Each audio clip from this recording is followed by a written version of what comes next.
Olá, combatentes de cientistas nazistas! Olá, combatentos de cientistas nazistas! Eu sou Otávio Gá, este aqui é o Super 8 e hoje chega aos cinemas um filme que mistura guerra e ficção científica e terror, que era pra ser mais um episódio da franquia Cloverfield, depois não era mais, depois era, depois não era, resultado, eu vou dizer, mas antes disso, simbora.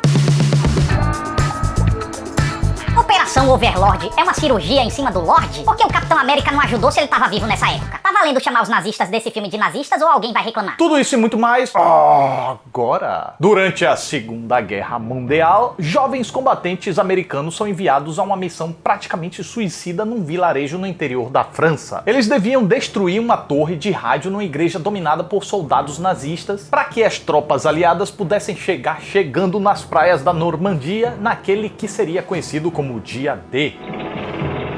Já já a gente chega no ponto se é bom ou não, mas antes disso, é bom mencionar que o filme não tem qualquer conexão com a franquia Cloverfield. Se havia um intuito, ele deve ter morrido no caminho porque perceberam que teriam que pesar muito a mão para fazer o encaixe. E como isso não parece ter funcionado muito bem no último capítulo até então, o The Cloverfield Paradox, tomaram a certeira decisão de deixar quieto e se concentrarem num filme fechadinho em si. Eu espero que sigam mais cautelosos assim ao inserir novos capítulos no universo de Cloverfield, porque, pô, é um universo bacana pra caramba. Ficar enchendo linguiça. Pois bem, então, desta forma, eu posso dizer que eu gostei muito do que eu vi em Operação Overlord. Achei um filme tenso e intenso que entrega o que promete satisfatoriamente em todos os gêneros que se aventura, conseguindo um casamento bastante muito harmonioso entre todos eles. Porém, é importante você ir ao cinema sem um grande apego a gêneros, pois o filme vai pegar na sua mão e te levar para um passeio que transita entre vários, e nem sempre vai te levar para as atrações que você quer, quando você quer, mas vai tomar o tempo que precisa para se desenvolver e deixar as coisas acontecerem com as consequências naturais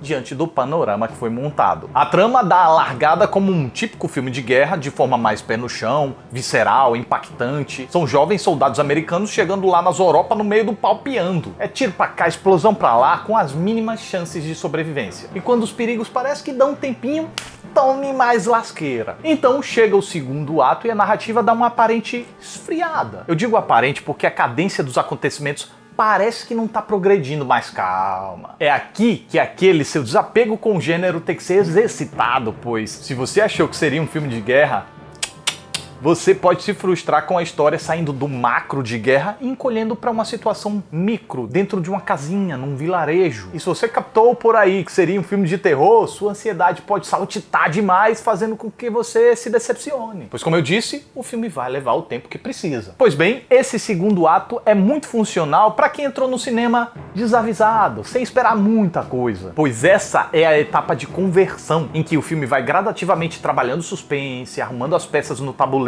e plantando elementos de mistério para ir nos encasquetando, para então percorrer a ponte da ficção científica e aí sim mergulhar no terror e na ação. Ação de terror, ou terror de ação.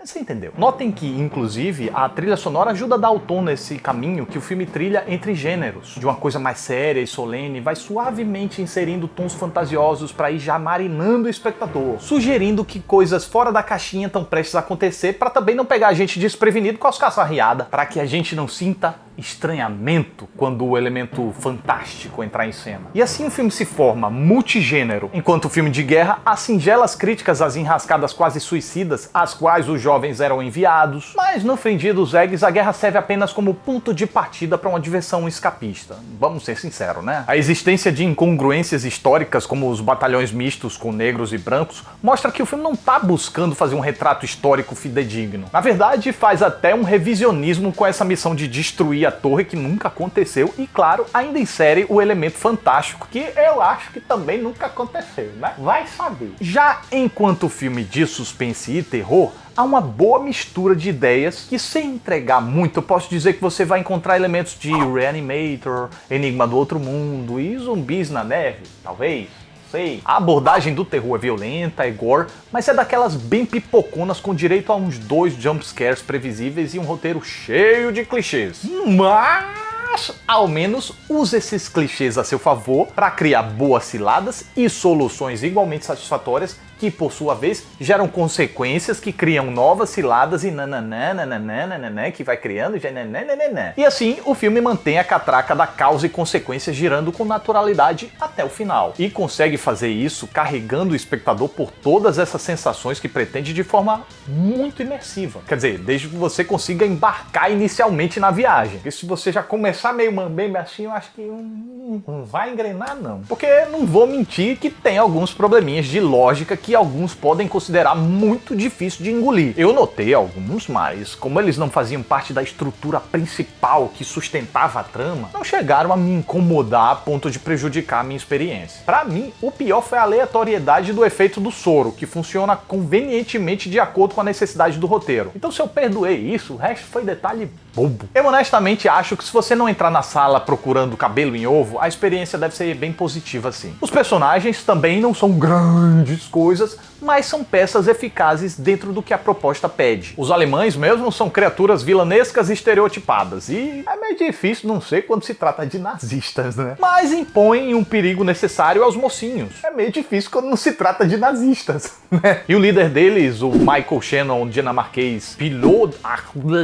não sei o nome dele, desculpa, eu não sei ler isso. É agradavelmente detestável. O sujeito é do mal, sem dúvida, mas é tão cínico, presunçoso, astuto e perigoso que é daquele tipo de vilão que a gente adora odiar. Quanto aos mocinhos, são combatentes daqueles típicos heróis americanos ufanistas dispostos a mergulhar no inferno para cumprir a ordem que lhes foram designada. Será que eu conjuguei correto? Não. Eu espero que sim. Até quando se desvirtuam do nobre caminho, o filme trata de possibilitar que se retratem. Há um certo dilemazinho aqui sobre éticas de guerra, mas não vai muito a fundo não nisso. Porém, cada um tem a sua personalidade própria que agrega ao grupo e gera desavenças, através das quais as relações se desenvolvem, tornando os homens mais reais e merecedores da nossa torcida. Tá bom que do lado de lá são nazistas, o que faz a escolha de lado ser bem mais fácil, mas os heróis têm seu mérito sim. Jovan Adepo compõe um típico mocinho que, mesmo mantendo uma grande inocência até o fim, é possível ver um gradativo amadurecimento ao longo do filme, o que é muito bacana. E o ator consegue fazer isso sem perder um cagaço bem autêntico diante das situações extremas pelas quais precisa passar. Mais bacana ainda é perceber que o ator consegue realizar a difícil tarefa de expor o medo, mesmo com o personagem se esforçando para esconder o medo, manter a frieza e conseguir realizar as missões. Wyatt Russell é correto e equilibra a balança interpretando um caboclo mais durão, mais seguro de sua capacidade e mais à vontade com a violência na hora de executar suas missões. Então, enquanto esses dois compartilham as experiências, a personalidade e a essência de um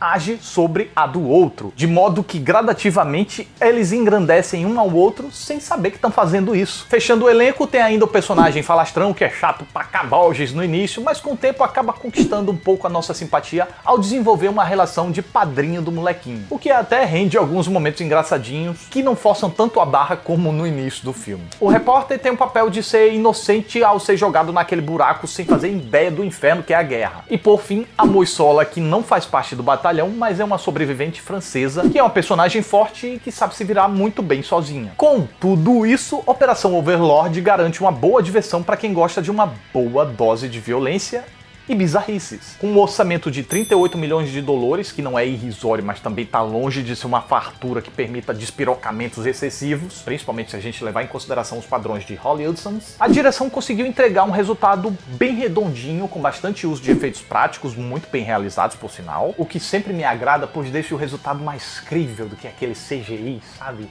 Plástico. Não que eu não goste de CGI, tá, gente? Eu não tô dizendo isso. Aquela maquiagem do soldado mesmo, descoisotado todo, é maravilhante, esplêndica. E o diretor ainda empinou o peito para realizar ideias ousadas, como aquela cena do avião, que é muito tensa, com o salto seguinte e, sobretudo, aquele plano longo da fuga do laboratório em meio a um caos da bexiga. Operação Overlord não é um filme para entrar na história do cinema como um grande clássico, coisa e tal, mas certamente deve satisfazer uma boa parte do público que gosta de uma tensãozinha marota. Afinal de contas, aqui você vai encontrar ação, guerra, suspense, terror e ficção científica. Tudo bem misturadinho e batidinho no liquidificador pro nosso deleite.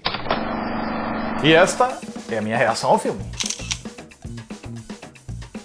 Você é você mesmo. Concorda comigo ou discorda de mim? hein? E agora eu gostaria de agradecer aos novos padrinhos e patreões desse canal. São eles: Victor Falcão, Hamilton Brandão, Diego Binotto, César Letieri Martins, Reginaldo de Oliveira de Andrade, Regis Santos Araújo, João Lucas da Silva e Inês Cozo. Pessoal, novamente, muito obrigado pelo apoio que vocês dão. É graças a esse apoio que eu consigo dar um investimentozinho maior no canal. Então, muito obrigado por isso. Então é isso. Mais um Super 8 tá chegando ao final. Fico muito grato pela atenção de vocês. Muito obrigado. Até a próxima e...